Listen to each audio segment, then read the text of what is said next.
आज उत्तर पूर्व के लोगों को मन से लगता है कि भारत के बाकी हिस्सों में हमारा सम्मान है, यहाँ भारत के लोगों का सम्मान होना चाहिए।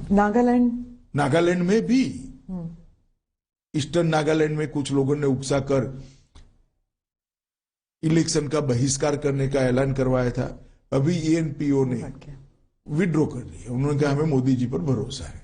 तो यही बताता है कि अब ये चीजें नहीं चलने वाली। तो वो जो अकॉर्ड है उसका अभी तक वो सुलझ नहीं पाया अभी तक। देखिए, सुलझ नहीं पाया है। अकॉर्ड किस चीज के लिए होते हैं? अकॉर्ड हिंसा बंद करने के लिए होते। हिंसा तो बंद ही हो गई, सीजफायर है ये, और इस पर डिस्कशन चल रहा है।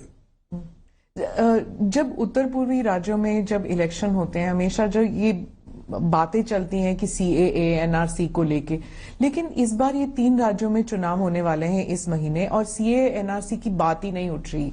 आप भी नहीं उठा रहे और ऑपोजिशन भी नहीं उठा रही। नहीं, हमारा उठाने का सवाल ही नहीं है, क्योंकि यहाँ पर शेड्यूल 6 और इनर लाइन परमिट से प्रोटेक्टेड लगभग 80% से ज्यादा हिस्सा है। इसलिए इससे प्रभावित ही नहीं होता है। सर, जनजाति लोगों की जो समस्याएं हैं, उनको किस तरह दूर किया हुआ है बीजेपी ने, और ऐसा आपको क्यों लगता है कि जो जनजातीय समुदाय है बीजेपी को वोट देगी इस बार? देखिए, मैं आपको बताता हूं, जनजातीय समुदाय की बहुत सारी दिक्कतें थी।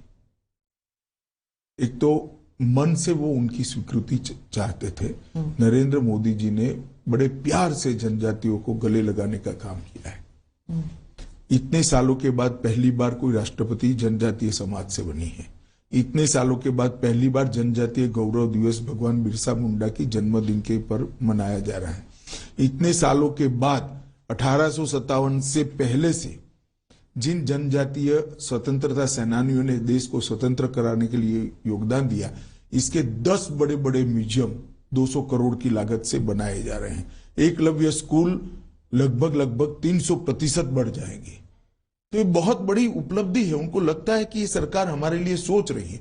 इसके साथ साथ देश भर के जो गरीबों को फायदा हुआ, वो पूरा फायदा जनजातीय समाज को किसी भी भेदभाव के बगैर मिला है। मैं स्पष्टता से कह सकता हूं, कांग्रेस के शासन में नहीं होता था। आज गरीबों को घर मिल रहा है, तो क्योंकि जनजातीय समाज में सबसे ज्यादा गरीबी थी, सबसे ज्यादा फायदा उनको हुआ है। घर में पानी पहुंच रहा है, उनके घर में बरोबर पहुंच रहा है। गैस का सिलेंडर मिला है, उनको भी मिल रहा है। 5 लाख तक का हेल्थ का कार्ड मिल रहा है, तो उनको भी मिल रहा है। मुफ्त चावल उनको भी मिल रहा है। ढेर सारी चीजें जो मोदी जी ने आम गरीबों के लिए की, इसका किसी भी भेदभाव के बगैर उसका फायदा जनजातियों को मिला है। और जनजाति को भी अब विकास का अनुभव होने लगा है कि हमें गुमराह कर कर, झगड़ा लगाकर हाथ में हथियार थमा दिए गए, मगर हमारा कल्याण नहीं हुआ, पीढ़ियां बर्बाद हो गई। आज शांति के कारण डेवलपमेंट संभव हुआ है। शांति के कारण जनजाति के बच्चों का शिक्षा समाप्त हुआ है, और शांति के कारण रोजगारी भी बढ़ी है। और ये जो नरेंद्र मोदी जी का संदेश है, विकसित नॉर्थ ईस्ट, पूरे भारत में इंजीनियरिंग अजूबा माने जाएंगे। इस प्रकार के double decker bridge north east के अंदर बने हैं। 2024 के पहले नॉर्थ ईस्ट की सभी राजधानी रेल और एयर इससे जुड़ जाएगी। ये कोई छोटी बात नहीं है जी। आप मिलिटेंसी की बात करते हैं, तो मैं अब दक्षिण की ओर रुख करती हूँ। आप सैटरडे को, शनिवार को आप कर्नाटका में थे और आपने पीएफआई की बात की कि बीजेपी की सरकार है जिसने पीएफआई को बैन किया, और थोड़ा सा उसमें विवादास्पद बयान ये भी था कि कांग्रेस जो है वो पीएफआई को उकसा रही थी। तो वहां पर जो कर्नाटका के जो कांग्रेस लीडर्स हैं वो इस बात से काफी नाराज हैं कि ये टिपिफाई किया आपने कि कांग्रेस और पीएफआई एक थी। मैंने ऐसा नहीं किया कांग्रेस और पीएफआई एक थी। मैंने ये कहा कि पीएफआई के कैडर पर अलग अलग प्रकार के केस थे। वो केस को समाप्त करने का प्रयास कांग्रेस सरकार द्वारा किया गया, जिसको कोर्ट ने रोका है। अब इसमें इनको बुरा लगाने जैसा क्या? या तो आप प्रयास न करते, प्रयास करोगे तो सुनना पड़ेगा। और दूसरी ओर हमने पीएफआई को बैन किया है। सफलतापूर्वक बैन किया है। और मैं मानता हूं कि पीएफआई इस देश में धर्मांधता और कट्टरता बढ़ाने वाला ऑर्गेनाइजेशन था। टेररिज्म का एक प्रकार से रॉ मटेरियल तैयार करने का वो लोग प्रयास कर रहे थे। कई ऐसे डॉक्यूमेंट मिले हैं जो बताते हैं कि इनकी गतिविधियां देश की एकता और अखंडता के लिए अच्छी नहीं थी। तो हमने वोट बैंक की पॉलिटिक्स से ऊपर उठकर इस पर कठोरतापूर्वक बैन लगाने का फैसला किया है। पर इतने साल क्यों लग गए? मतलब सब जानते थे, खासकर कर्नाटका में सब जानते थे कि पीएफआई जो है वो टेररिज्म के साथ थी। देखिए, एक समय था जब पीएफआई दक्षिण कर्नाटक और केरल का प्रॉब्लम था। जब हमने बैन लगाने का फैसला दिया, इस वक्त पीएफआई ने देश भर में अपना काम फैलाने का शुरुआत भी कर दी थी, काफी हद तक फैला भी चुके थे।